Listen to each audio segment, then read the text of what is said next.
This is the Scary Movie Clubcast. Live from the clubhouse, it's Scary Movie Clubcast. This is Nadine. And this is Amanda. And tonight we watched The Stand. But we didn't just watch it. We also read it. And we watched it again. Yep. We watched both miniseries and read the whole unabridged book. So much. It's too much. It's like practically the length of the Bible. It's so long. Feels longer. Let's see. Amanda is going to give us a little summary of The Stand. You better know it well. Oh, I do. So The Stand is like a apocalypse type story. It starts off with this like super flu that's been created by the government, gets out and kills like 90% of the world's population. 99. 99% of the world's population. And it's real gross and real grisly. And it focuses on a few survivors who are all having the same dreams. And it's drawing them to this old woman in Nebraska named Mother Abigail. But then there's also an opposing force known as the Dark Man or the Walking Dude. Basically, they just represent the forces of good and evil coming together in like the end of the world type of scenario. And so it's up to our heroes to take a stand against evil. So I have some fun facts for us. There aren't like a crazy amount of fun facts about the book, like specifically. So I have some about that, and then I also have some about like each of the miniseries. Just so you guys know, there is a new 2020 miniseries, and then there's an old 1994 miniseries. And so we watched both of them and read the whole book. It is too much. Do not recommend doing all of that. You should really just pick one and stay in that lane forever. The unabridged version, it includes a character called the Kid who... It's disgusting. Yeah, he's the literal worst. He's pretty much worse than Flag. He really is, though. and he was cut out from the original published version. Like, that was the main part that made the difference between the unabridged and the original. Originally, before the 2020 Stand was coming out, I heard that Marilyn Manson was going to play the Kid, and then his role got cut. Mm-hmm. But, do you know if they were able to get any filming done, or they just cut the scenes, or they just were like before production even started? It was before production even started, and then like, they were like, if we can't have him, we don't want anyone. Makes So sense. Makes sense. Yeah.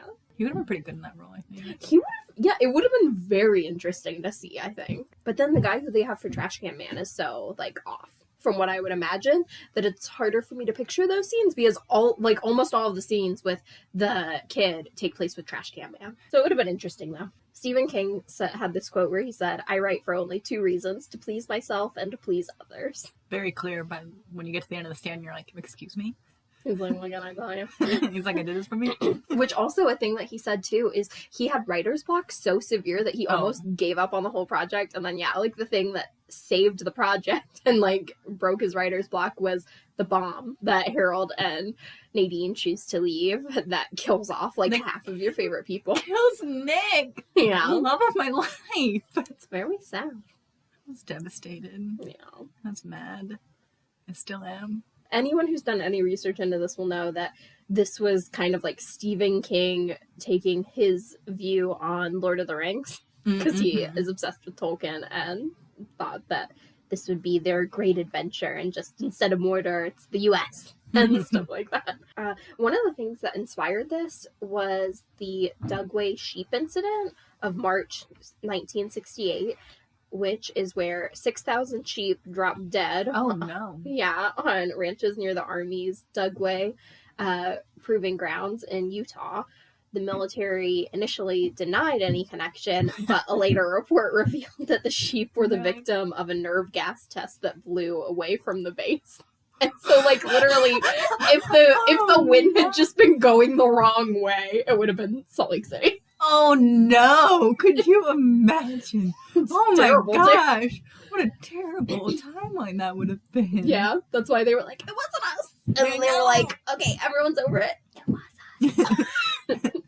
The original manuscript for this was 1,200 pages and 12 pounds.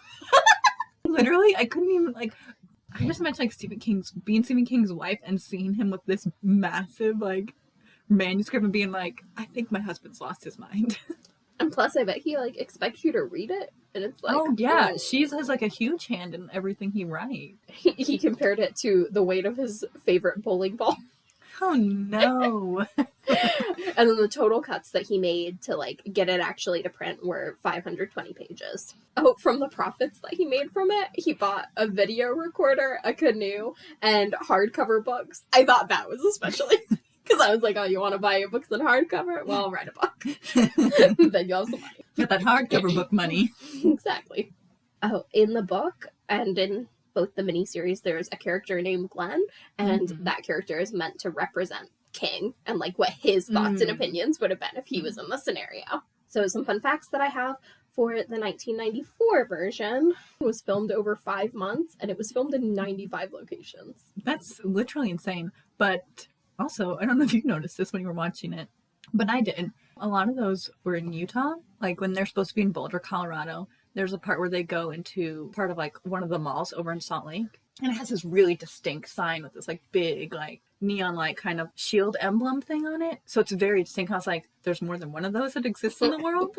And so they go into their meeting hall for like the big town meeting. And I'm like, oh, okay. And then there's like a mural in the town hall, pans down. But in the mural, it is so embarrassingly clear that is Brigham Young saying, this is the place. That's adorable. I was like, are you kidding me? This is Salt Lake City, and you're not even trying to hide it right now. Yeah, which Brigham Young, like one of the early day prophets in the Church of Jesus Christ of Latter-day Saints, who basically like founded Utah. Yeah. Well, not even basically. Did. Yeah, Yeah, was, like it's they got there, he was like, we live here now. This is the place. Hence the picture. Yeah. Oh, the original was going to be a movie directed by George A. Romero. Oh yeah, I read that. That would have been super cool. But then King got offered to do a miniseries, and he was like, that just suits the story better. Yeah. I mean, when you've got a book that's like over 40 hours long. The art director needed to figure out how a magic 8-ball worked for a certain scene, and they called the toy company who makes them, and the company was like, not telling.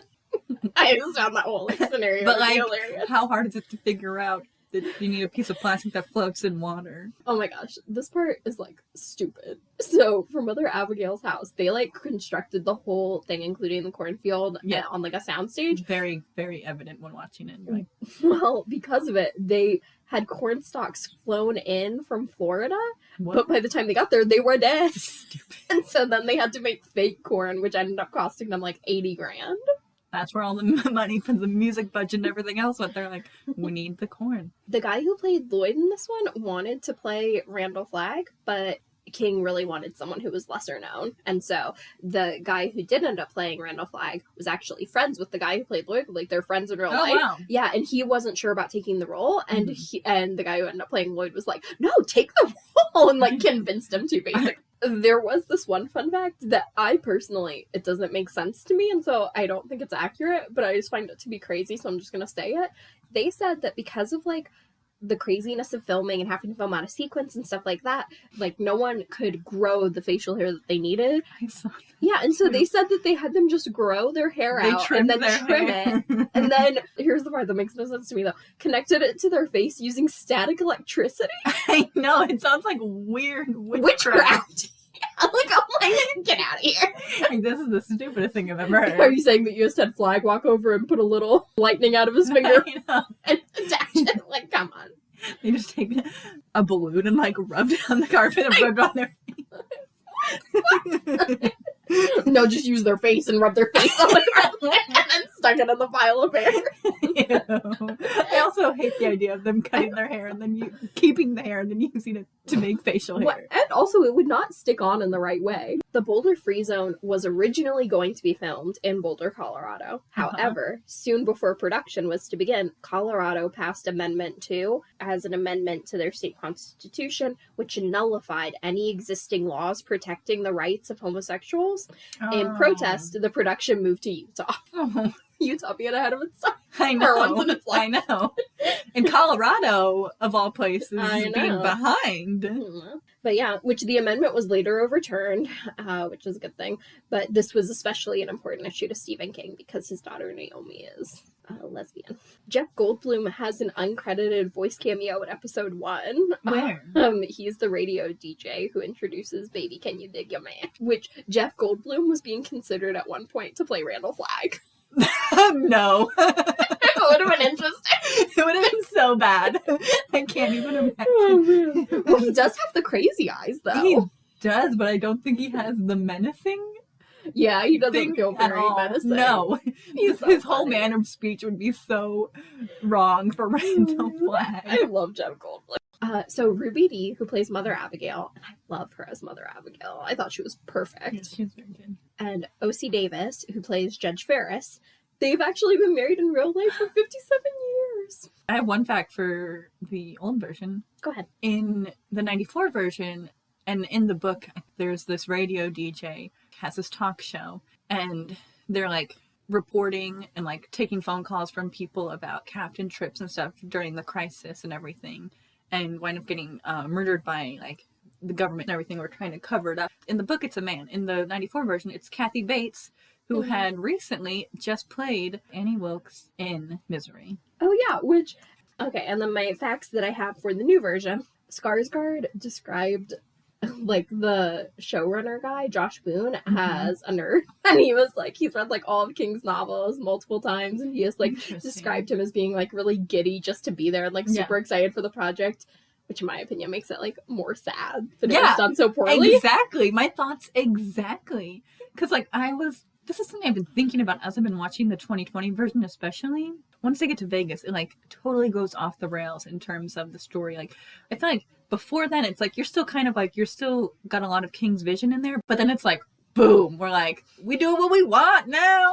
It feels like someone read, like, the first half of the book and was like, this is too long. Give me the cliff notes. I'll make up the rest. And I just kept thinking about, like, if I was a writer, I would not be able to give up that much control of my work. I would be so deeply offended by the changes that they've made in the 2020 version, especially, that I'd be like, you didn't get it.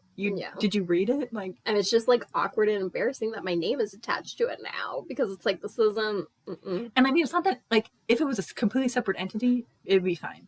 But the fact that it's based on this book, and, I mean, we'll get into it more, exactly why it's so wrong, but, like, I just couldn't imagine giving that much up. And I wonder if it's just like King's like, I'm not real great with putting my stories into a visual medium. I don't have a great track record with that, so I'm just going to trust whoever does it to do a good job. Yeah. But he should really do the scripts, because, oh my gosh, I mean, the writing difference between the 1994 version and this one is, like, leaps and bounds, and King was heavily involved in the 1994 one. I saw something saying that Ben Affleck was actually going to be the one to direct this, and then had to drop out for scheduling conflicts, supposedly.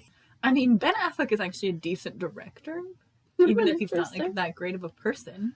Yes. He's got a lot of issues, but, I mean, it would be interesting to see his take on it. He couldn't have done worse. No. I don't think. I mean, like, as long as the cast was the same, he couldn't have done worse. Yeah. Bryan Cranston actually has a voice-only appearance as the President of the United States. I noticed that. So that's all of them, all the fun facts that I have for each one. Now I got lots of opinions. I guess we should begin with the book. Sorry, like, what was your overall opinion of the book, Nadine? I mean, overall, obviously, it's very good.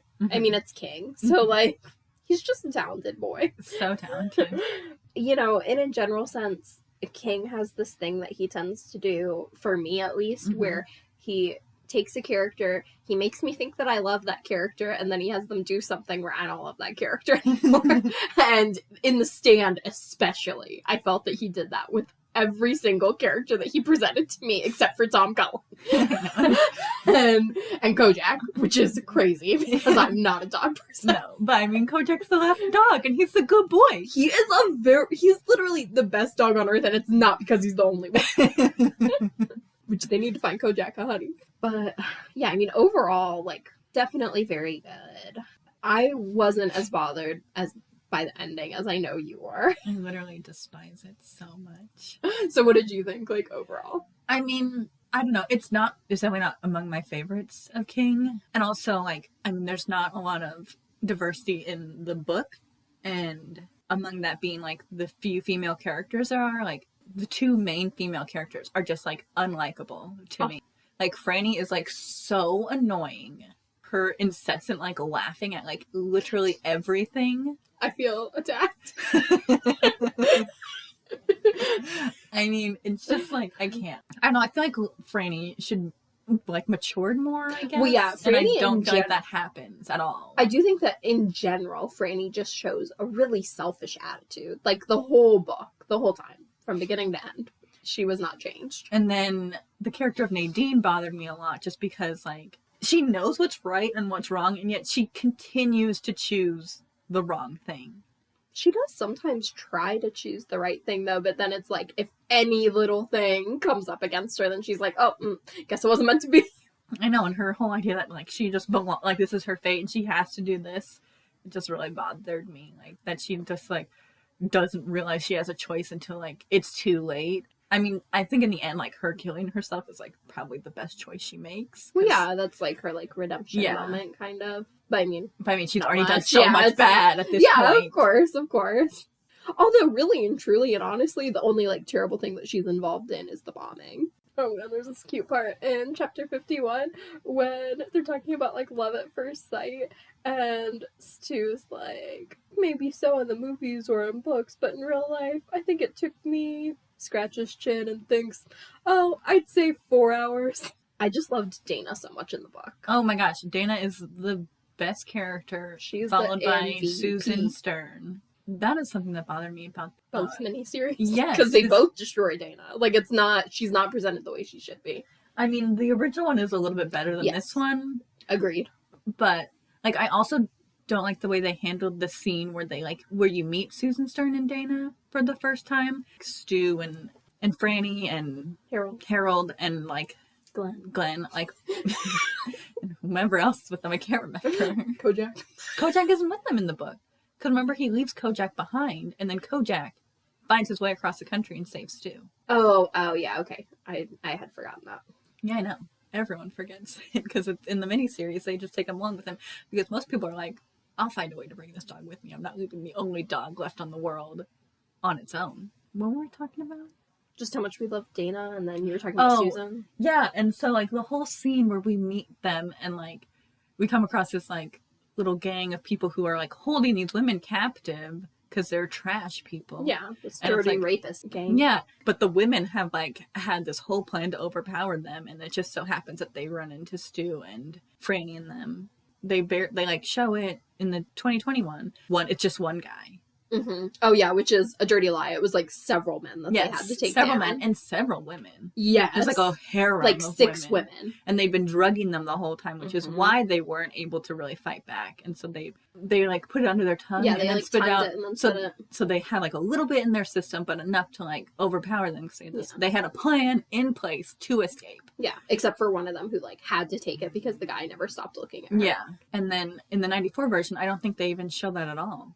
You're just in the Boulder Free Zone, and Susan Stern and Dana are there. And like you said, they show it a little bit in the newer version, but it's not accurate to the book, like, at all. Like, except for, like, Dana's overkill is pretty accurate to the book. I mean, I don't remember if she used a pipe or what she used, but she let her rage go, which was completely justified. Good. She's, like, amazing in the book. Dana. Like, love her. Dana definitely in the 1994 version was, like, so much more accurate, though, to what Dana was like. Like, this, like, just... F you, not afraid of anything, doing what's right, don't care. Like, love her. I know. Doing what it takes to infiltrate, to get the intel, and then to not snitch on her comrades. Mm-hmm.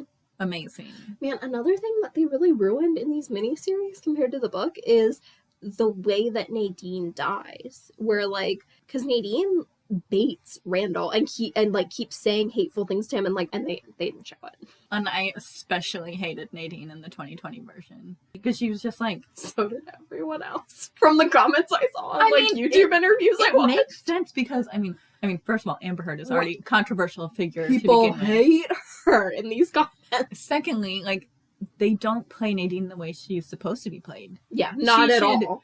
She should be struggling. In the beginning of the book, she has this, like, really, like, hard stance that, like, life is sacred, especially with all these people dying, and would never support, like, killing people or, like, doing anything like that. And so that's part of the struggle she has with Randall Flagg, and why she, like, almost goes good, because she's like, we can't kill people, like we've lost, so many people have been lost, and like you don't see that at all in the 2020 version. She is so selfish the entire time. She has no connection with Joe at all, and like in the book she cares about Joe so much. In the 1994 version, she literally has no connection with Joe at all. She has no connection. She's not even, like, in the 1994 version, she doesn't even, Joe doesn't even belong to her. No, because they've in the 94 version they like combined Nadine and Rita into one character. Which, I mean, I like sort of get, but, you don't see any humanity in Nadine at all. Which is not accurate. And then when they're like,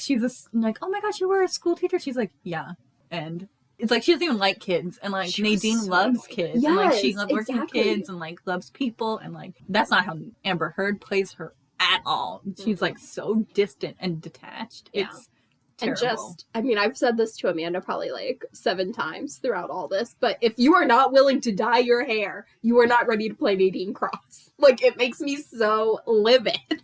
I mean, it's just crazy that they would have her be her like blonde self to begin with. Plenty of shows and movies where they've put a wig on an actress, you can't tell at all that it's not her natural hair. And also, not only that, but in a general sense, for me with the character Nadine, when I was reading it, I just felt that she needed to be needed. Like, that was just such a big thing, I think, in her like person. And so like you can see it like actively change as far as like when other people join their group and then suddenly there's Lucy and like Lucy's with Larry, then it's almost like as if she like doesn't feel as connected to him anymore because she feels like he doesn't need her anymore. And then when they get to the Boulder Free Zone and suddenly Joe is like so easy with Mother Abigail and she had to work so hard to get comfortable with Joe, and she feels really betrayed by that, I think, which like of course she shouldn't, but like I just think that that's in the end why she ended up going to Flag, is she felt like he was the only one who needed her.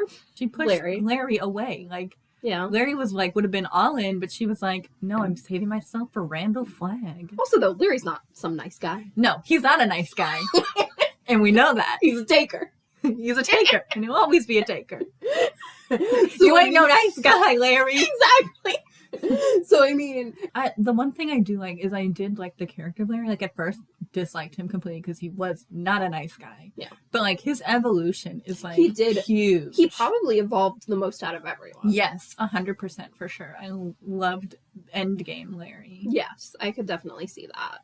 And I would say that for Larry, his moment, like, when he takes his personal stand is when Nadine comes and, like, he's already with Lucy, like, he's already committed. Yeah. And then she, like, tries to throw herself at him. Yeah, which, I mean, I honestly don't even necessarily think that she was, like, thinking it through to like stealing him away from Lucy or anything like that. It was more like saving herself. Yeah, she just wanted to break the bond between her and Flag, and she knew that if she wasn't a virgin anymore, that bond would be broken. And like in the 1984 version, again, they did a much better job of like presenting this, but in the book, Larry is literally shaking with how much he wants Nadine. Like, it is so hard for him to say no.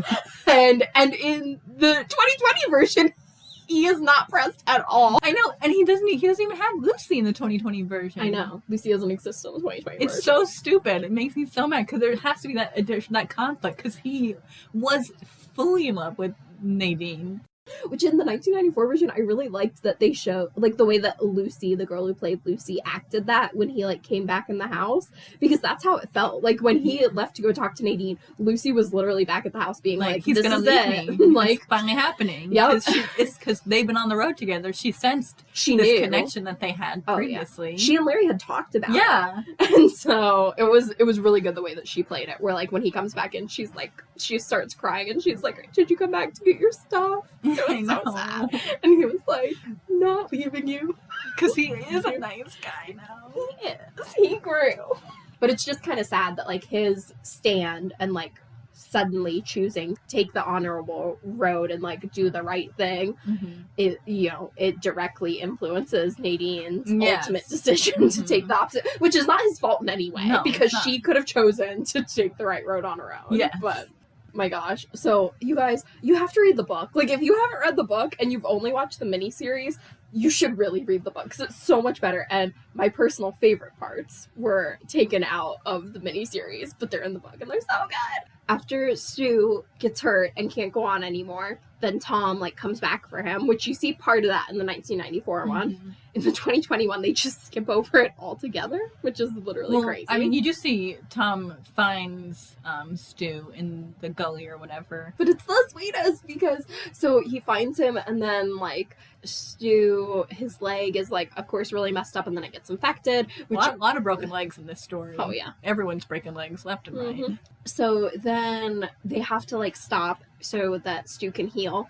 And as Stu is healing, he suddenly sets up a movie theater for Tom, and it is the sweetest thing in the world. Like, I was so happy, and that's the first time I cried throughout the whole book. I just thought it was the sweetest thing. And then I think it was probably in the same chapter that I cried again, because then they're back on the road again. They're trying to get back to Colorado, to the free zone. It's snowy, which is making everything really difficult for them.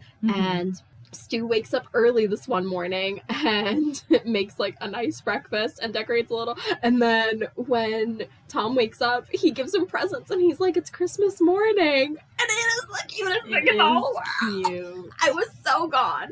And it's so sweet, too, because Tom is so upset that he forgot to get Stu a present. Tom Cullen is a sweet little baby angel. M-O-O-N, that spells my favorite character. The purest soul left on the planet, basically, after the stand. But really?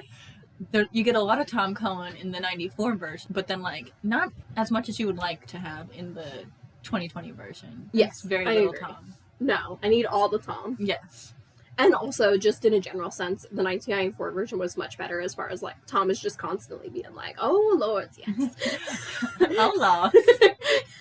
And he doesn't do it enough in the new one. I know, he's so cute. I loved in the 94 version where Nick, like, first pulls up to the town and it's, like, all, like, decorated all cute because Tom's just, like, been alone and he's like, I just wanted to make it nice because it's so sad. Like, everyone left and And it was super cute. it was adorable. I loved in the book, too, when Nick, like, let him bring that toy that he really loves so much. I told Nadine this before she watched the 94 version, but the actor in the 94 version is the voice of Patrick Starr in SpongeBob. And he also plays Marshall Erickson's dad in How I Met Your Mother. I think he did an incredible job as Tom. I definitely liked the 1994 version better. Yeah, which is hard for me to say because It's crazy. the production value was so bad. It was a different time and a different amount of money. It was. Spent an obscene amount of money on corn on a bad soundstage. Also, what on earth are they doing with Franny's wardrobe in the 94 version? Yeah, I do agree. It was pretty crazy. So much cleavage, so many skirts. It doesn't make sense for a woman who's going to be riding a motorcycle across the country to wear a skirt even once. They were like, we all have Molly Ringwald here for nothing. And they're like, we shelled out the big bucks for her. Which I definitely thought that Molly Ringwald was a much better Fran. Yeah, she brought a likability to the character that didn't Exactly. exist even in the writing. Yes, because also, like, I could not stand the Fran in the 2020. Like, she drove me crazy the whole time. I'm not even exactly sure what it was. I think it's something about her eyes or something. Her facial expressions just were not right for me. No, they weren't. Like, she didn't seem to understand the character. But I will say the 94 version, I don't think, like, very talented actors in it, I don't know that they were given the best direction a lot of the time. I could see that. There's one part in the 1994 version where Flag, like, jumps the bar to yell at Lloyd or something, and when he jumps, it literally looks like a ballerina is, like, jumping the bar, like that little thing that they do with their legs. I was dead. I was like, stop.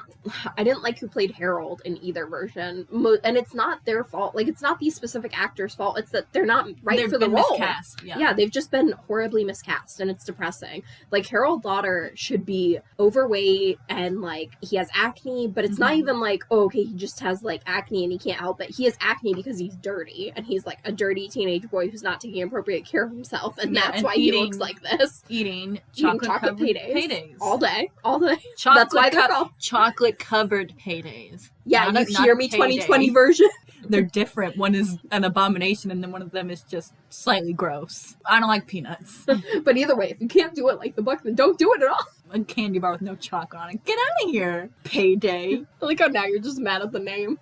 Well, it's offensive. You're saying this is a payday? I don't want this on my payday. No chocolate? That's garbage. Some people Bring the like it. trash. But in a general sense, that's also an important part of, like, his character development, too. And also an important part of, like, how you can try to empathize with Fran, who again is like hard to empathize with because she's so selfish all the time. But part of it is that you should really understand why she's not even slightly willing to give Harold even like the mildest of chances. Like, He's gross. yeah, he's literally gross. The guy who plays Harold Lauder also is in the new version of the It movies. That's what? He plays Patrick Hockstetter. He is one of the bully's friends who goes missing. I mean, also, I will say one of my favorite parts in The Stand, in the book, is when you finally read Harold's writing and you're like, this is why you're terrible. Like, his writing is so bad, and it's great. like so selfish and self-centered. Straight up manifest. Yeah, like seriously. The ranting and ravings of a lunatic. Because Harold the whole time thinks he's like, I mean, he's a very smart young man, but he thinks he's like genius level. He's gonna be an amazing writer. That's his dream. And Harold is definitely like smarter than any of the other main characters, except for Glenn, probably. Yeah. Like Glenn and Harold are way smarter than the other people around them. And also Harold just has like a weird amount of knowledge, especially for his age. Like, didn't have any friends, so I just read books, the encyclopedia to be specific. but also like a crazy important turning point, and I guess it's because they weren't interested in showing as much time of them like on the road, because a lot of this book is them on the road. But an important turning point for Harold is that he like is mildly keeping it together and keeping like some hand on his sanity, but then he loses it after he sees Stu and Fran together, which happens in the 1994 version. But then that night he chooses to read Fran's diary, Which is really what puts it over the edge. he loses it after that. Like, that is when he makes the decision that he's like, I'm gonna murder you all someday. Yeah. And he starts like smiling and acting like a freak. And I mean, I think they do a good job of that in the 94 version, like showing like him snapping. They do. They show him snapping, But but like I the want missing to show journal part is Yeah, a big deal. because the journal is horrific. Like, she I says can't mean believe she things wrote that about stuff. Harold. Like, Yeah. the meanest. Like, imagine if someone wrote in a book about you the most honest, terrible things about everything that's wrong with you, and then you read it. And then you have to live with that person because they're the only people you know. Someone you've been in love with this entire time. It was so bad. And part of it, like, Franny's not this terrible of a person, No. but part of it is that she has so much resentment built up because she is in love with Stu, but she feels like she can't be with Stu because it's gonna push Harold over the edge, and she kind of knows that. And so she doesn't make a move or, like, do anything. And then, so she's already resentful over that. And then when the new girls come in and one of the girls is looking at Stu, then Franny has, like, She's like, lost it with anger. She's like, Harold made me lose my chance. And she gets all angry and she takes it out in her diary, and then he reads it. I also feel like in this version, Franny was like unusually cruel to Harold from the very beginning. Yes, literally from the very beginning. For no reason. Like I mean, I know he's like an annoying, like snot-nosed kid to you. No. But like he comes over when you're like with your dad, and I understand like you're grieving, you're very upset, but he just like tries to help. Like, especially in the book, like he just like is there and he's like, oh, like feels bad, and it's like just tries to be helpful and comforting. And I mean, in the 2020 version, he's a little bit more of a jerk when he's there because she snaps on him. But she and he doesn't snaps take it well. out of nowhere. Yeah, no. Like, I think that's kind of on the actress. Like, it's a little bit on the writing, and most of the problem with the 2020 version is on the writing. Yes. But a little bit of that is with the actress, where that snap came out of nowhere, and it's like you didn't even act annoyed with him yet. No. And Fran does snap at him in that moment in the book. I don't remember like exactly how the snap goes, but I mean, she is at her breaking point when he comes over, and she's got no time for it. I don't know. I just don't feel like it's as big as like I feel like she was just like so mean to him. Yes, I also the whole felt time. that. And then all of a sudden, like he comes over later and she's like showered and she's like snuggling up to him in the most awkward way. And you're like, what is happening right now? Also, can I just say, Molly Ringwald was sending some mixed signals. She was basically coming on to him that night, and you're like, Oh man, with you guys, the makeup people in the 1994 version gave Harold acne, which again is accurate to the book, but it was just so funny. at least they tried. They did try though, because why did the 2020 version not try at all? I How know. ugly do they think that actor is? Because he's not that ugly. No, they like made him like a little nerdy looking. Like there are like other pictures of him online. You're like, oh, he's a handsome young man. Dumb. Just dumb. Really poorly done. Like, I'm honestly embarrassed for the people involved. There's one point when Flag comes to get Lloyd out of jail, and Alexander like tries to do like a southern accent for a second, and it's so bad. I wonder if it's like that was like this one of the first scenes with him in it, and he did it, and they're like, "Don't do that." I know, that's what I'm wondering too. But then they used a use take. that take. No. Also, just in general, in the 2021 version, I feel like they did not show him as the Dark Man enough. In the book, that's not just a nickname; it's like how they all see him all the time. Yeah, you see him a lot, just like at that like one spot in the bonfire. Whereas, like, I don't know, in the book, I picture him like doing more walking, because another one of his names is the Walking Dude. Yeah. And he walks around with his cowboy boots and like the spurs or whatever going to town. And Oh man, at the end of the 2020 version, all he's in is cowboy boots. Also, we had talked about this too while we were watching, but in the movies, all they use are like the crows and the rats, and then the 2021 they use the wolves as well. Mhm. But a big part of it in the book was weasels being like one of his animals too. We can understand why the 1994 version didn't use it, but really Yeah, felt not like in the budget. 2021 should have been able to. Yeah, where are my weasels at? Yeah, come on. At one point, I got so angry when I was watching the new one. I just like wrote, "This is why I hate reading the book before watching something," because then it's like the whole time all I can think is wrong. Yeah. Wrong. Especially in this case, I mean, it doesn't feel separate enough to me. Mhm. Like Hill House, the show is completely different from the book, and No I'm perfectly effort. fine with that. Yeah, exactly. If anything, just like it's a fun fact. If Yes. something is like the book, Yes, it's just like a little like wink and nod. yeah. So that is fine. I agree. But then when it's like, no, I said that we're making the book, but no, you're not. And it's just like no excuse, because Stephen King gives you so much to work with. Like there's like writing this should be so easy. I know. I would love to see like an actual series done of this, where they try to like actually match the book as much as possible and make it like 3 seasons or something, because that's how long it would be. That is literally how I feel about every time I've like read the book and like watched something in comparison to the like original, because I feel the same way with it. Like I think like the new It did like a phenomenal job casting, and like some of the things were really great, but I was like, but like you could include so much more, like just make this like a really long like a series. And I feel like the hard thing with shows is, you know, they have to put out like a season and see how it goes, and so it's hard with the book because you want to get the resolve at the end of it, but you only have so much time to do it in, and you're not guaranteed more seasons. Oh man, there were a couple jokes that I liked in the new one though. Like when Larry and Heather Graham go into the sewer and he's like, "Just pretend we're Ninja Turtles." That was cute.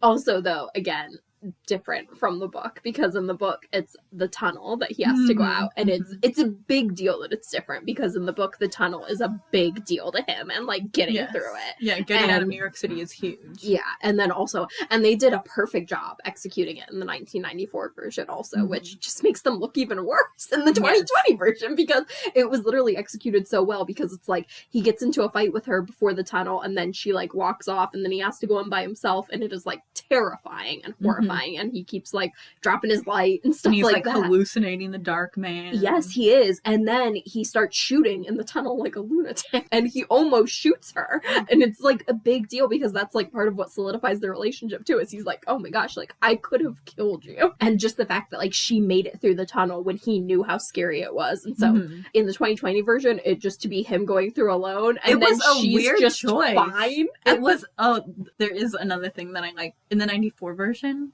Randall Flagg, when he meets Lloyd in the prison, he says to him, "Pleased to meet you, hope you guess my name," quoting "Sympathy for the Devil" by the Rolling Stones. And Lloyd doesn't get it. Which in all fairness, he is starving to death. Yes, he is probably a little loopy. Oh man, which that I would say they did much better though in the new version, because in the 1994 version they leave out the cannibalism. Yeah, and which that's is a such big an important part. It Yeah, really like, forms Lloyd as we know him. I He's like know. he is breaking. He feels very guilty. Yes, he does.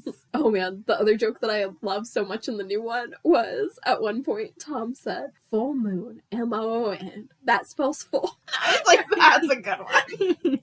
Oh, sweet, sweet Tom. Oh man, and I also really liked in the new one, Greg Kinnear cast as Glenn. Double chef's kiss. Like, literally perfect. He was born to play that role. Born to. If anything, the only issue I would have would be that, like, he and Stu are a little bit too close in age because of it. Yes. But, I mean, it's fine. The one thing that did bother me is that, like, he's not supposed to be a good artist. He's supposed to be bad. Like, Yes, he's just doing it because, true. like, it's the end of the world, and this is what I've always wanted to do, so I'm going to do it. Yep. But when you meet him, he's, like, very talented. Yes. Like, you're and like, that's true in both series too. I mean, he's not as good in the 1994, but It's still. a little bit more accurate. But this one, he's like doing full blown, like, accurate portraits of people, and you're like, Dreamscape. get out of here. I also really liked that in the 2020 version, the dreams of Mother Abigail, how like they felt like dreams. Like, it would just, you'd be like in reality, and all of a sudden you'd be like walking through a cornfield, like through like a doorway into a cornfield, and there's Mother Abigail, and you're like, what is happening?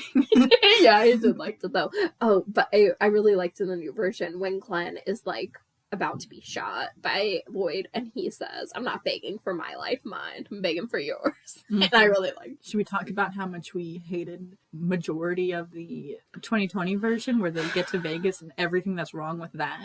Yeah, sure. Although I literally felt like that from the beginning. Like, I was so upset with so many things that were being left out the whole time. Although, I will say in all fairness, I kept, like, giving leeway because of the weird timeline that they were doing. So I was like, oh, maybe you're gonna show it later. Yeah, and so I was giving lots of leeway. But yeah, it was bad. Vegas was bad. Because it's, like, so opposite from the book. Because, like, Randall Flagg, like, yes, he's like the embodiment of like evil or whatever, but he puts on the front of being good. Mm-hmm. Like, yes, other like people. he should feel charming. Like he should feel like Bundy Manson-esque, where you're like, oh, I just kind of want to talk to this guy.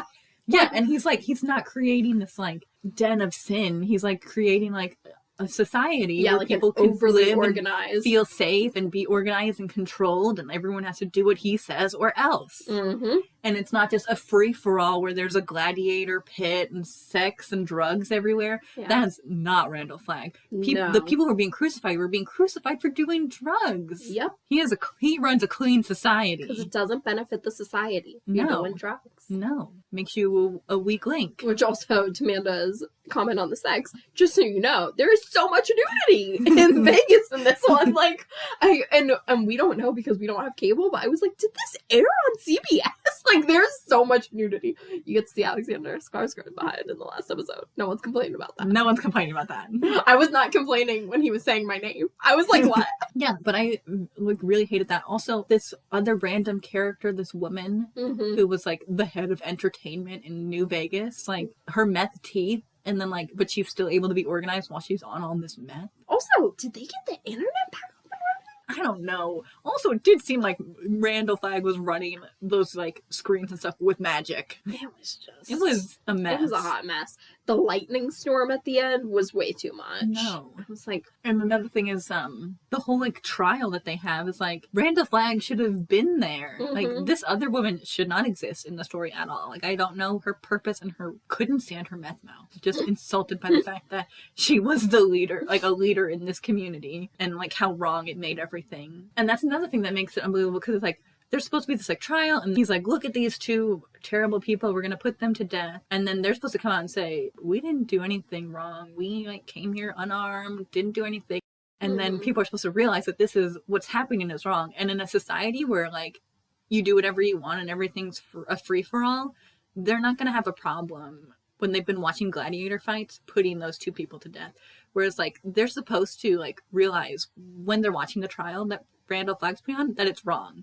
But they're like, we shouldn't be like this. We're better than this. Like, and so they start standing up. I will fear no evil. Yeah, they start standing up against Randall Flagg, all of them. It doesn't translate when you've made Vegas this like bedlam. Also, they had Nadine get so pregnant So to the point where she was delivering. I was like, I don't even like. I mean, it's only been I know a few like months. Randall Flagg's like a supernatural creature. Got like a Twilight baby going on. Yeah, basically, it wasn't like a few months. It was like a few days. She even looked like Bella from Twilight. Like it was just embarrassing. Yeah, it was dumb. And like the fact that like after Randall Flagg and Nadine's first night together, like so like in love with him, like no, she's gone out of her mind because she's realizing everything that's happened, the mistakes she's made and what it equates to, and that she's pregnant with this creature's child. I know. In this one, they made it seem like as if her decision to kill herself and the baby was just like, I don't know, the decision of a spurned lover.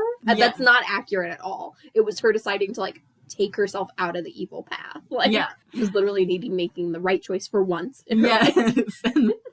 They ruined it. They ruined it. Like, the reason our hero goes away is because she's so traumatized. Literally. It's not like some glamour spell or like something that like the baby's sucking the life out of her. It's because of trauma. And it's been going white this whole time. Yeah, it's been slowly getting whiter. Like, also the part where she was giving birth and then they had like hiked up her dress, but then put the one thing and just so her stomach was out. Showing without. I was like, I'm literally embarrassed for everyone involved. Tragically poorly done. And then Meth Mouth Lady is the one who's like in charge of the birthing. Where does she get this authority to be able to do all this stuff? Like, how is she on meth? How is she like the ringmaster of this 3-ring circus? She's also great at television production because she's like signaling the cameras to like, you know, switch for like the best view when they're like gonna kill Larry and Ray. And then she's also gonna be the one to deliver the baby. It was insanity. Like, I mean, I know meth gives you crazy amounts of energy, but it doesn't make you, like, good at these things. And also just Mother Abigail was not accurate at all in this one to, like, how she feels in the book. That was another thing that made me so mad. Is because, like, the whole idea of Mother Abigail is, like, she's, like, basically a prophet. She's in her little homestead in Nebraska, which has been mainly unchanged since the house was built. And there were opportunities to modernize with electric lights and indoor plumbing. She turns all of that down. And she had like feelings and promptings to turn it down. Because she was prepared for this time in the future when these people would be coming. Yeah, I mean, she didn't totally understand at that point, but like she was being like things. It was a path that was being put in place to show that it's not all chaos. That like the Lord provides a way. Was an important message that just gets cut out because in the 2020 version, Hemingford Home isn't the community she lives in. It's a literal retirement home. So dumb. Which that's the only cameo by Stephen King, by the way, is him being in the poster. Whereas in the 1990 version, he's a full-blown character with multiple lines. Character who did not exist in the book. No. And it's amazing. But yeah, it bothered me so much because they find her and she's just hanging out in Hemingford Home. Everyone's dead. She's like put like improvised death shrouds on all these people that have died there. And she's like, oh, we're about to run out of food and medication. I don't know what's going to happen. That's not how it is. Mother Abigail's like... Mother Abigail is a doer. They're coming. I got to go get the chickens from that other farm and I'm going to have to walk. And I love Mother Abigail. I love when it's describing her too. And like, her going to get those chickens was such an ordeal. Because again, she is 108. Like, it took her all day to walk there, get the chickens. She spent the night, walks back the next day. Took her all day. And then the next day she's there all day cooking. I know. And then she starts cooking. She's like... tin gravity egg.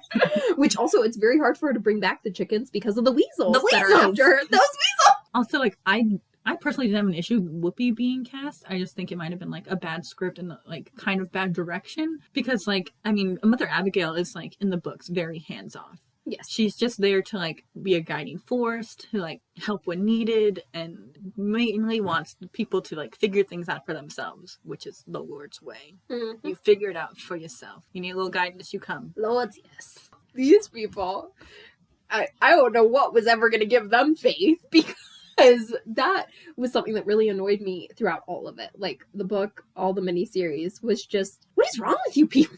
Like, why is it so hard for you guys to have faith in something that is right in your face? Like, you know, the second I'm dreaming about an old woman and this dark man, and then I go and I find the old woman and she's real, I'm like, okay, well, guess we're in. God is real. I don't know what to tell you. Like, that's that. Especially the thought of, like, so many of you, like, the characters acting in faith, like, doing the stuff, but then being like, I don't know. Who knows if there's a God? I don't know. What are you talking about? Like, oh, man, it was really obnoxious. I feel like, but Glenn kind of says it in the end, like, it's like, because he's like this, like, staunch atheist, and then, like, he's like, but I mean, only when there's no evidence to prove that there's nothing out there, but, like, we have evidence, like, Mother Abigail was real. Well, I love the way that he described it, too, where he was like, and it was cute, too, he talked about his wife saying it. He was like, yeah, my wife used to say, like, if you are denying all the evidence that's set before you, then you look just as crazy as all those people who were supporting it with no evidence. I'm thankful that Stephen King didn't try to make himself Glenn, since, like, that character represents himself and he's at the right age now. Yes.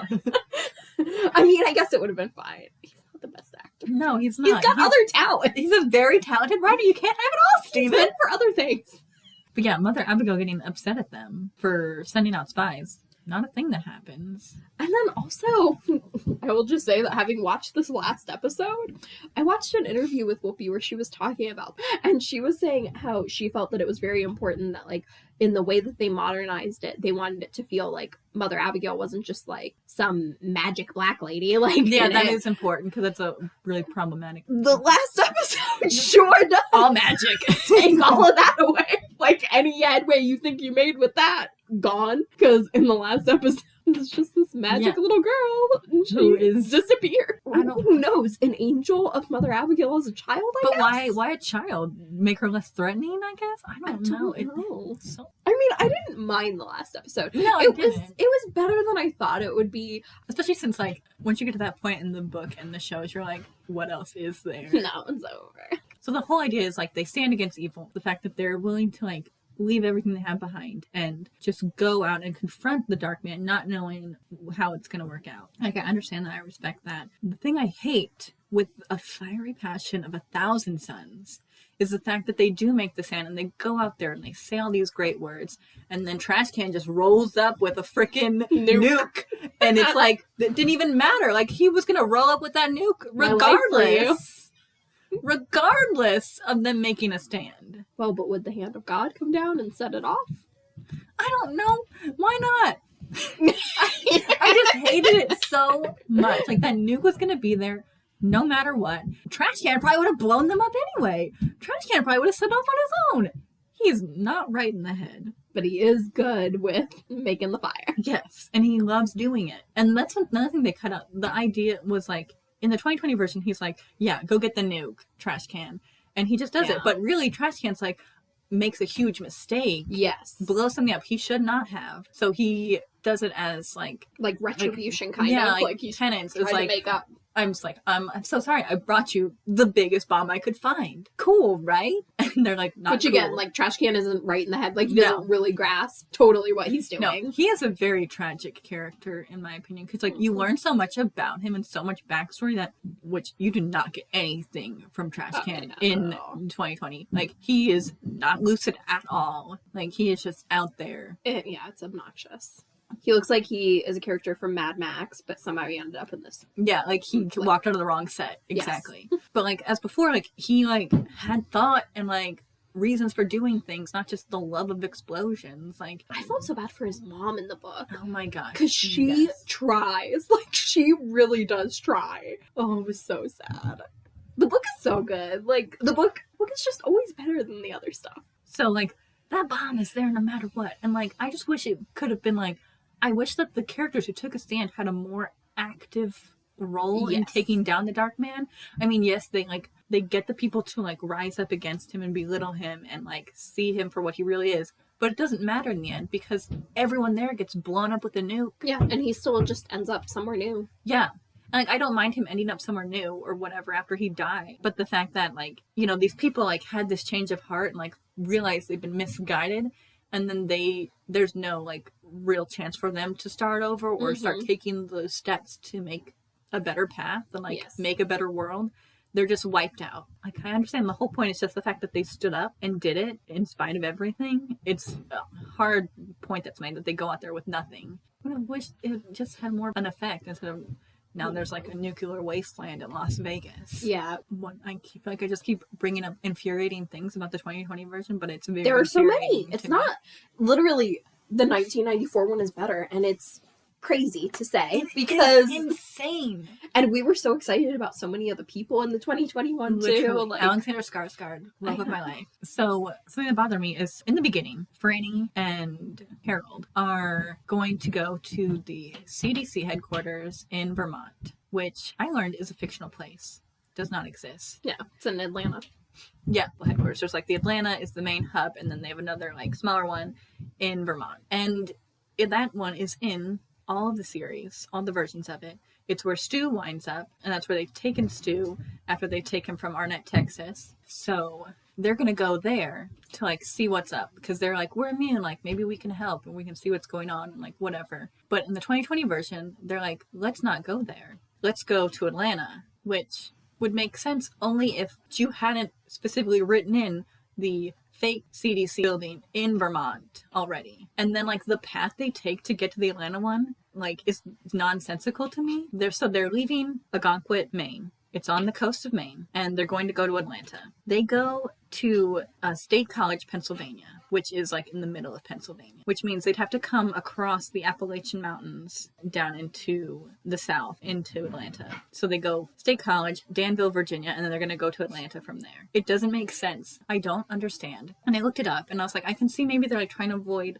main cities and highways, but you don't want to completely avoid cities because you need supplies. And like also part of the thing in the book is they don't want to take main roads because there's more traffic on them, and there are all these abandoned cars, all these dead people in them. And so a clear path would be to not take highways.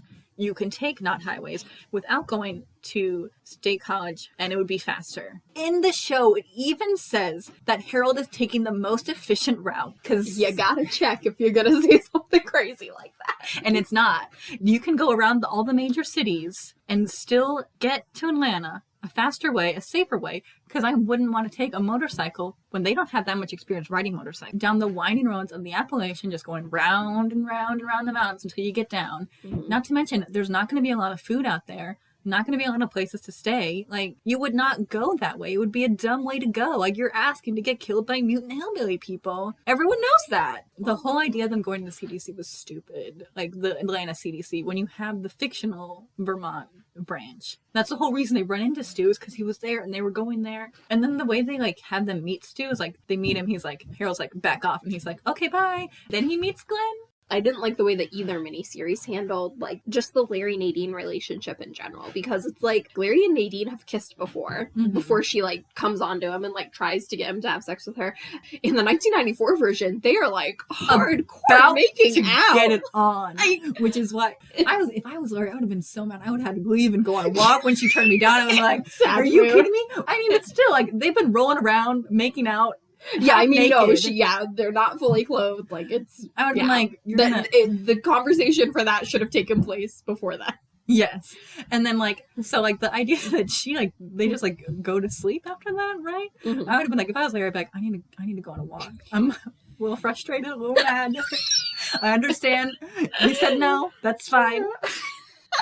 I just need to cool down. But so that's how they showed it in that version. Mm-hmm. And then in the 2020 version, they don't ever show their kiss, right? They show her, like, dreaming about kissing Larry, but that's it. They might kiss one time, but, like, I know they don't really show that relationship very well between. No. And then, like, in the book, the way it actually happens is, like, that he kisses her and she, like, pushes him away, and it's ironic because she had already decided to let him kiss her. Then he, like, goes in to kiss her again because he just wants her so bad in the book. It's not okay. It's not consent. But she likes that kiss back. So it's just shown very inaccurately in both versions. And ironically, on opposite ends of the inaccuracy. I think that's part of that is because she... In the 94 version, she's not just Nadine, she's also Rita. And in it, in the 2020 version, Rita does not make it very far. She dies before they even get out of the city. She kills herself. No, it's like right after they're out of the city. Well, yeah. They're like in they're Jersey. Barely, they're in Jersey. Jersey never smelled so good. Probably true. No, Amanda's a New Yorker. In the book, Rita makes it a lot further. They're like in the Midwest, at least, right? They're in some like national park or something, camping in a tent. Yeah, I just remember it very distinctly because he sings. Because he's like, he gets out of his tent, he's buck naked. There's like a great view of the sunrise. Yeah. He's in a great mood. He's it's like July 4th. Yeah, he's peeing, and then she's dead, and it's very disturbing. Well, yeah, she's like vomity overdose. Yeah, gross dead. And that's kind of like. That's like his like truly lowest of lows. It's like he realizes how selfish he is, and he didn't even notice. He knew she'd been taking those pills, and then it was bad. And like she's like, how did she just OD right next to me? I didn't even know.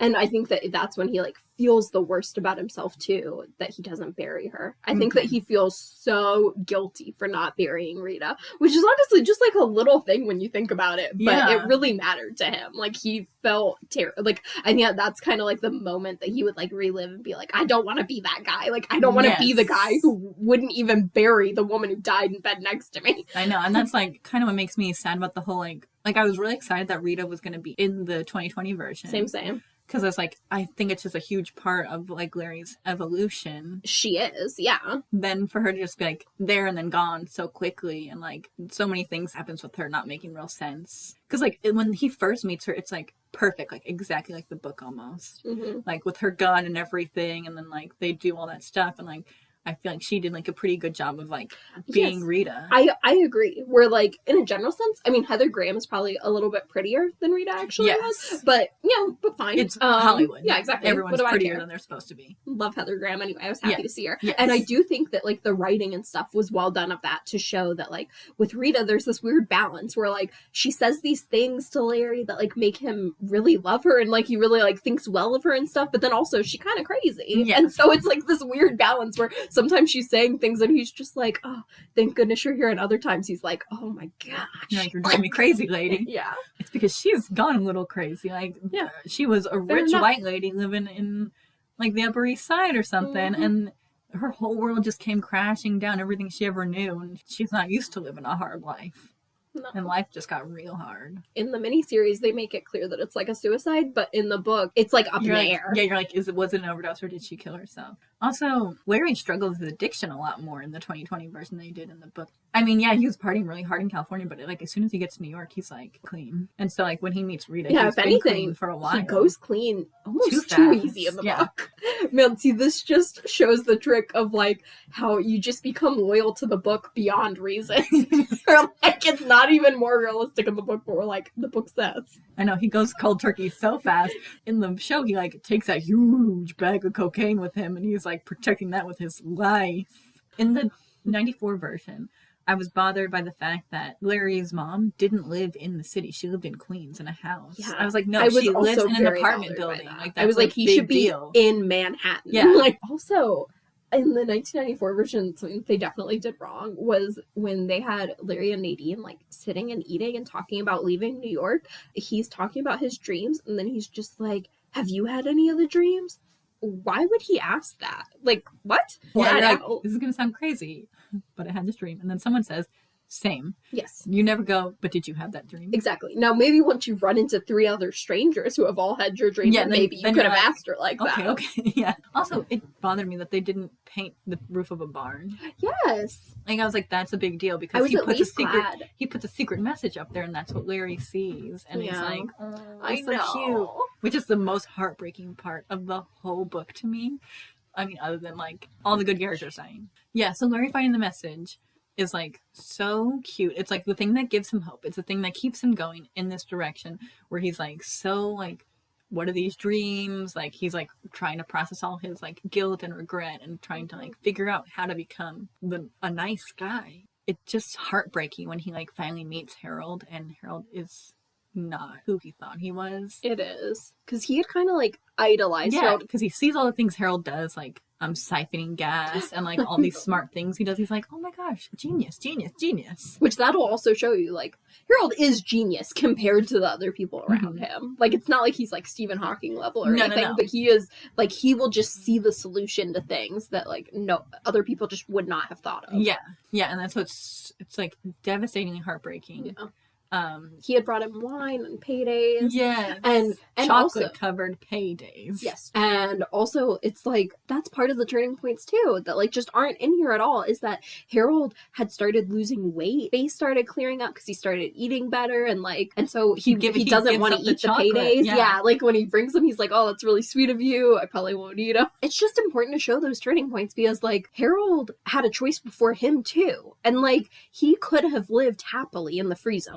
He even says it. He even says, there's a point where he's like, I could like let it go. I could become a new man and make something of myself, but I'm not going to let go of this this hatred. The way that Harold died was more accurate in the 2020, which was kind of nice because he writes out that like weird thing where he talks about that childhood game. Making Larry a black man made the most sense out of anything. Like I don't even understand why he was even written as a white man to begin with. He's like it's specifically written as a white man who sings like a black man. I know. That's how Stephen King do. Here. Why would you do that? Because he's crazy. He's like, what are you going to ask for next time? It not set in Maine? Maine's the single most interesting state in the country. So I love Nick. And in the 94 version, it's Rob Lowe, and they keep his face perfectly perfect because he's perfectly perfect. And why would you ruin it? They even show him without his shirt at one point, I think. And you're like, hey. Yeah, I was like, okay.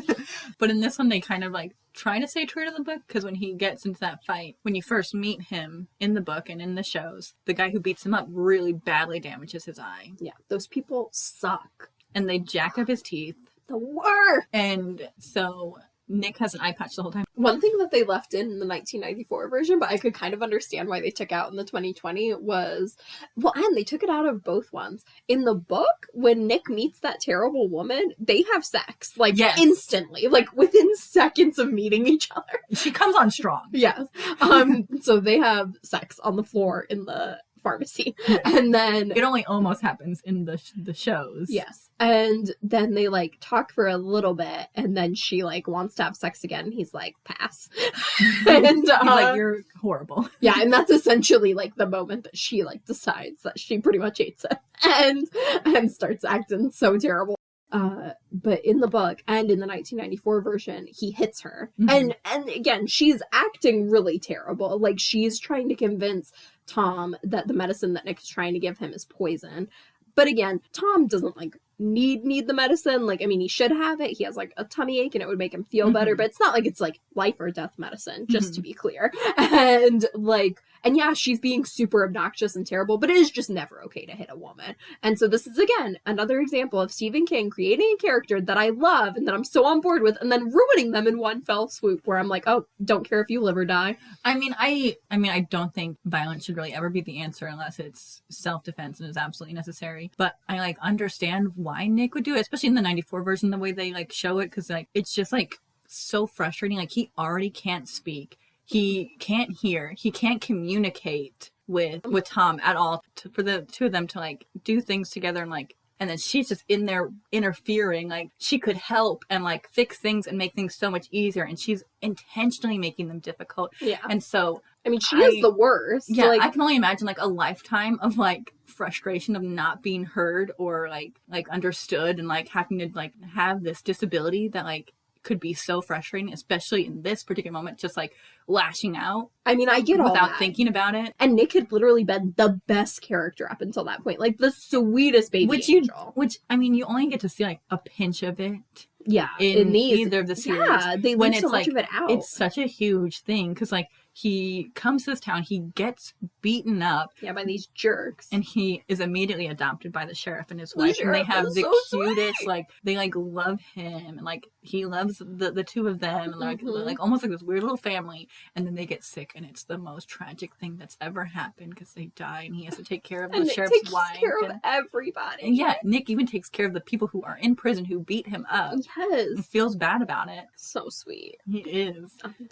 But he just takes care of everybody. It was literally the sweetest thing.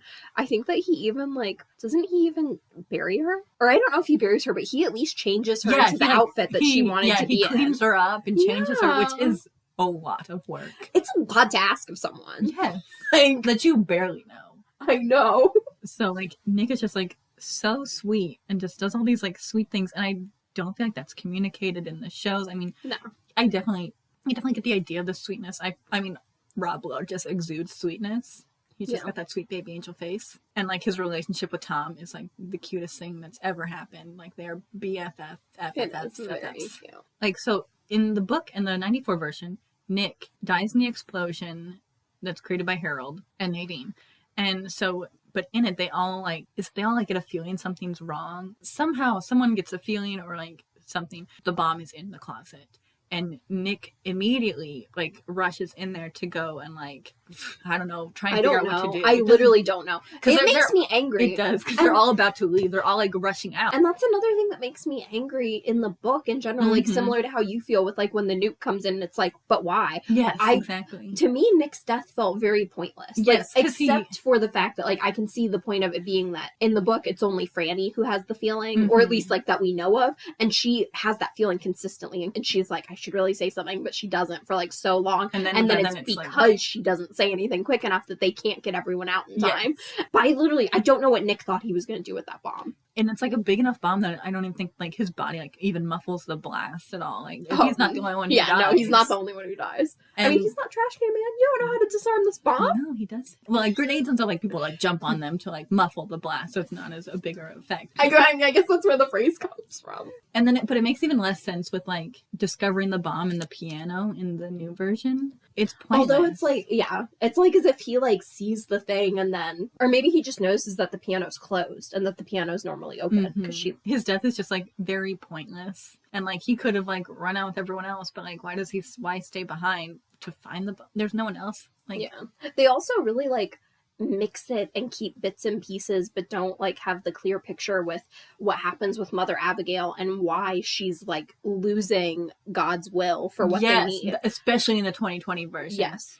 And where like they try to just like say it, but you should just see it and like feel how it happens. Where because they kind of do in the 94 version. It's like people are coming to see her. Everyone's like, oh my gosh, Mother Abigail, because everyone has been dreaming about her, not just like the like select group of close people around her. Everyone's been dreaming about her, and so they get to her, and then she just gets this bad feeling like when Nadine comes, and like there's a point where there could have been this like confrontation where she could have like changed Nadine's mind about things, but she like pushes it away because there's other people there, and like she needs to like make sure that they feel comfortable and safe and happy and doesn't think about like she essentially decides to let them dote on her instead of like following this prompting that she's receiving. And that's where the communication is lost between her and God, and that's why she has to go out. And that like in the 2020 version, like you don't get that at all. All of a sudden she's like, I need to go on a walk. Of the way Mother Abigail was portrayed all in this one. Whoopi, you have an ECOT. Like, read the book. And also, you know what kills me too is she was gonna play Mother Abigail in the 1994 version. Oh yeah, I think I knew that. She would have been way too young. She would have been too young. There would have been so much makeup on her. Like, and also like, but Mother Abigail should look frail. Like she is 108 years old. Yeah, and like I feel like that's definitely like something that's shown in the book more, is that she has to deal with all these being an old person problems. Yes, like she still has arthritis and like pain and like mild incontinence. Not even mild. That stuff is legit. Yeah, full blown. Just like that's why she does her own laundry. Yeah, on a washboard. And the money and all the talented people working on it should have been good. And then it really should have been good. It should have. And also the special effects that they did, I thought were bad.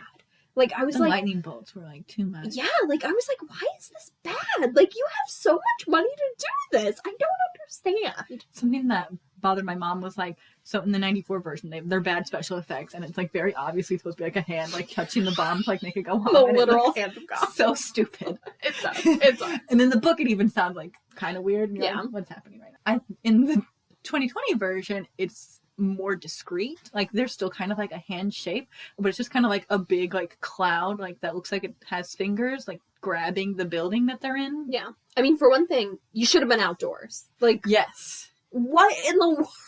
Like, yeah, what kind of weird hotel was that? All in like one building, but it should have been like on the strip outdoors for everyone to see. But whatever, because it should. That's another thing. It's like so pointless because like I mean it should be clear that it's like the hand of God is what's doing this. It's coming down and like making this happen. But at the same time, it's pointless because no one sees it. Everyone who sees it dies immediately. Yeah, exactly. So who even cares? Very true. It was a real mess. Which also Harold falling off his bike looked so similar between the two versions. Like I was like, man, if you put these side by side, it would be crazy how similar this fall off the cliff looks. In the 2020 version too, it looked so fake too, because the way like the bike hits the rail, like hits it going on a side angle, but he still like flies over. And like I really wanted it to be good, and I really wanted there to be more Alexander Skarsgård. Me too. Which also, and I thought this in the book as well, but the fact that like after they do the bomb, that Harold just like rejects Nadine sexually is unrealistic. Well, and also, I mean, she's not even coming on to him sexually. She like goes to like hold his hand or something, and he's like, "That part of us, that part of our relationship is over." And I'm just like, who do you think you're talking to? Like, do you not grasp who she is and what is about to happen? Like, I don't like that in the 2020 version. Their whole relationship is so weird because like I feel like in the book and in the 94 version, Nadine puts on a good show. Like, she doesn't really let on that she thinks Harold is, like, gross. Yeah. And in this one, it's, like, clear she's, like, not into anything that's really happening and that she really despises him. Yeah. One also, like, in the book and stuff, Nadine is, like, hard up. Like, I mean, she's, like, a 30-year-old woman who's virgin. She's been ready to not be a virgin. Like, yes. So, it's not super helpful to quelching those feelings that she and Harold are, like, doing whatever they're doing. all up on each other. Let's say that.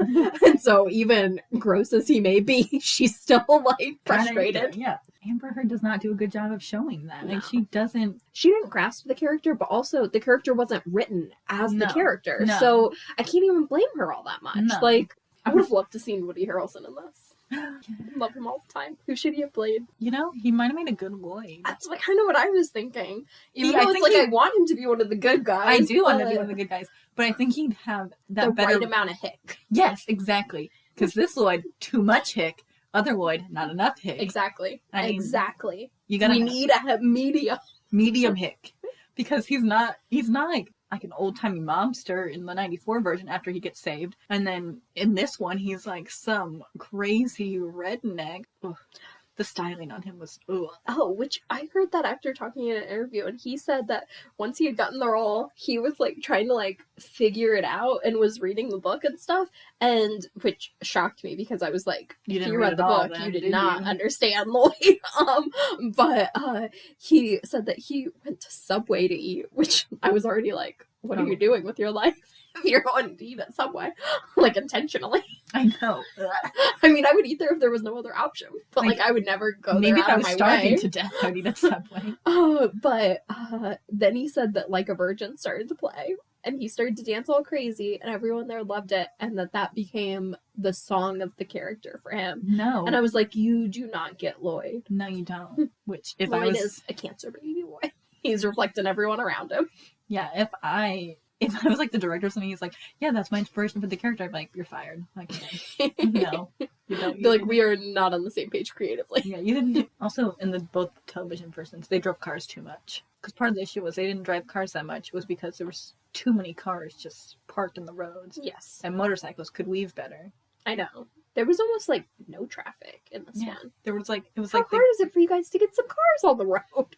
I mean, you can make them on the same beat up cars, we wouldn't know. And also, in my personal opinion, if you're gonna change the setting from the 70s to now, that's a 50-year difference. You better make a difference in like the way that you portray it. Because if you're not gonna change anything else about it, then why did you not just set it in the 70s? Like, I get that would be more difficult, but like no one made any reference to being without their cell phone or like social media or anything. It was so unrealistic. Because it would have been such a funny joke for someone to like look for their phone because they felt the phantom vibration and been like, I don't have that anymore. That would be mean. Larry's phone's GPS working way too long. Oh yeah.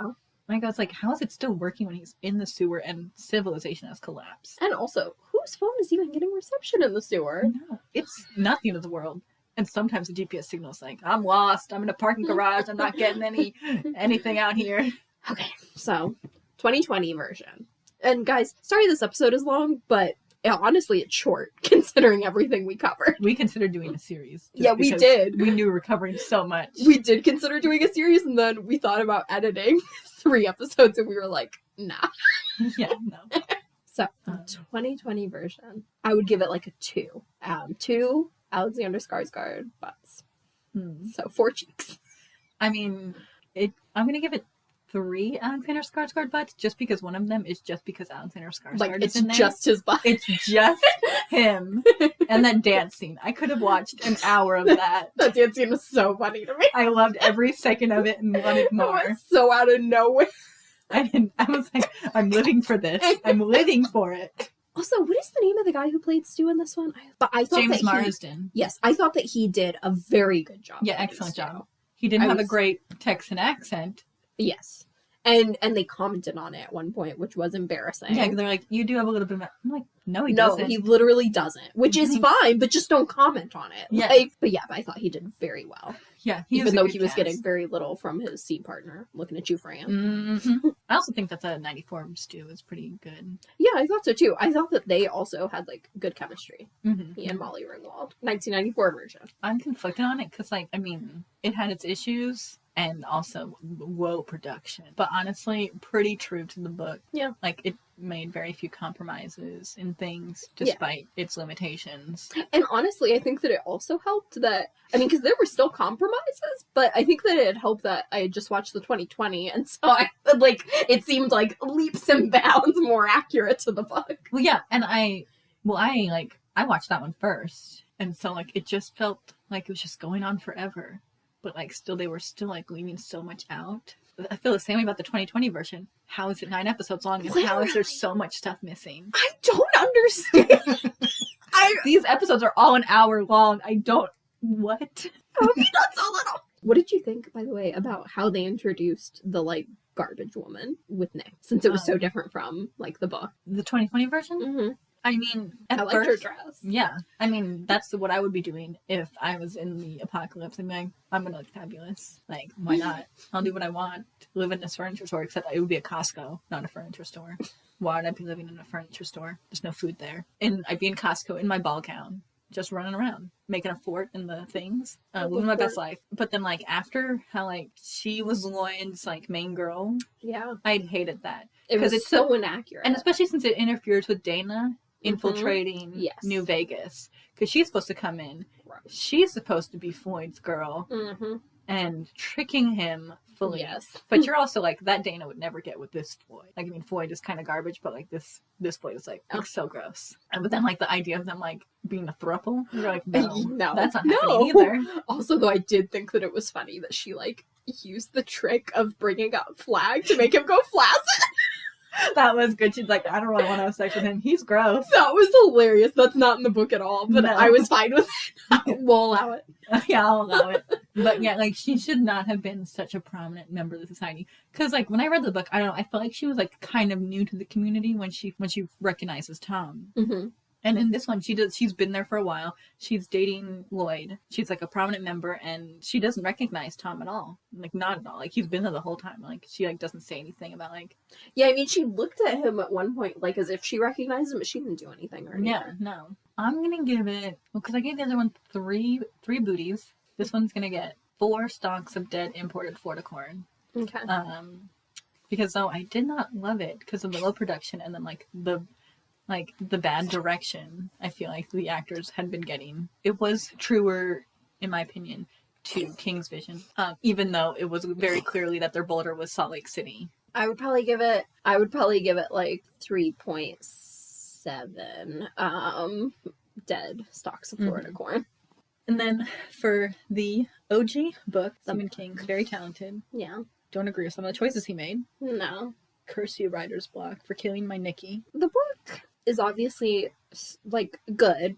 I mean, all of his books are pretty much good. You know, like, it's gonna be rare that there isn't a good one. Yeah. But, I mean, it's not, like, the best book I've ever read or anything. No. It's not even the best Stephen King book I've ever read. No, the best Stephen King book by far is The Shining. But, so, I would probably give this, like, 3.9 chocolate paydays. I'm gonna give this one 4 chocolate paydays because, again, I hated how Nick died. Senseless violence. Yeah. And also hated the ending. Another more senseless deaths on deaths on deaths on deaths Mm-hmm. is my main complaint. And, like, really what saves it for me is, like... It's really what you could call the name of the book. Deaths on deaths on deaths. That's what that was the working title, but they decided to go with The Stand. Because Death on Death on Death was kind of long. And then, I mean, if we haven't made it clear this whole time, I think I speak for both of us when I say that our ranking is book number 1, 1994 version number 2, and 2020 version number 3. If I had never known that The Stand was a book and that there hadn't been any previous versions of it, and this is just on its own, I'd probably be fine with it. Knowing what I know, I can't say that I enjoyed it. Even with Alexander Skarsgård and his bare booty. I know. I mean, we did enjoy that part. Don't get me wrong. Who's your favorite character overall? It's hard. I know mine, for sure. Well, yeah, I think I know yours. Who do you think it is? I think it's Tom. No. I mean, I do love Tom, but I love Dana. I'm obsessed with her. Yeah, she is my girl. She is. I mean, her, like, part is, like, so short but so impactful. It really is. Oh, man, it's just everything you want, like, as a girl power move. Amazing. I don't know. I have a hard time with it because, like, I'm in love with Nick. Mm-hmm. And I love Larry's arc, like his transformation into a good man, and like everything he does, I think is like makes him like such a good character. Okay, I know how to do this. If Alexander Skarsgård were both of those characters, who would it be? It would be Nick. Okay, Marry him. Amanda wants a silent man. But I mean, it's just because like Nick is like sweet throughout, and like I don't know, he just has this like innate kindness that exists in him, and that's why I would love him more than Larry, who has like a struggle of like making the right choices. Yeah, he does. It will be many, many, many, many, many, many, many moons before I revisit The Stand. Although I would love to see like a full-blown series that I don't know. I'd have to have someone else watch it and tell me, be like, who had the improvements, The Stand they take, making more of an impact. That would be nice. All right, you guys, you can follow us on Facebook, Instagram, and Twitter at Scary Movie Clubcast, and subscribe to our YouTube channel. See you next movie night, and don't forget, there are 202 days to Halloween. Bye!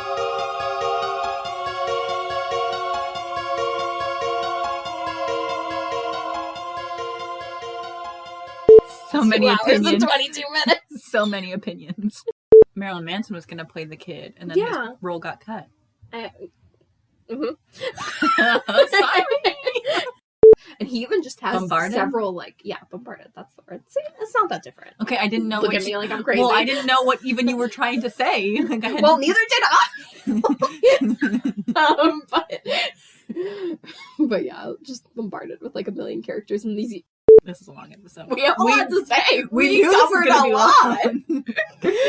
If it was like something smaller, like because like grenades are. Is it, how long is this? 2 hours. I don't think that's cool. doesn't make me want to cry at all. You know what would kill me the most? It's not even the first time that we've used butts as a ranking device. A good butt is a good butt. Okay. I mean, his butt's okay. It's a little small. It's good enough. Yeah, I mean, it's fine. Like the man it's attached to, but I mean, I don't like a nice butt is fine. Can't expect that much. I don't have much butt to offer myself. You gonna throw up, baby? I think so. I think it's happening. You You're okay, not baby? gonna want to sit and throw up. Okay. Yeah, you swallowed it?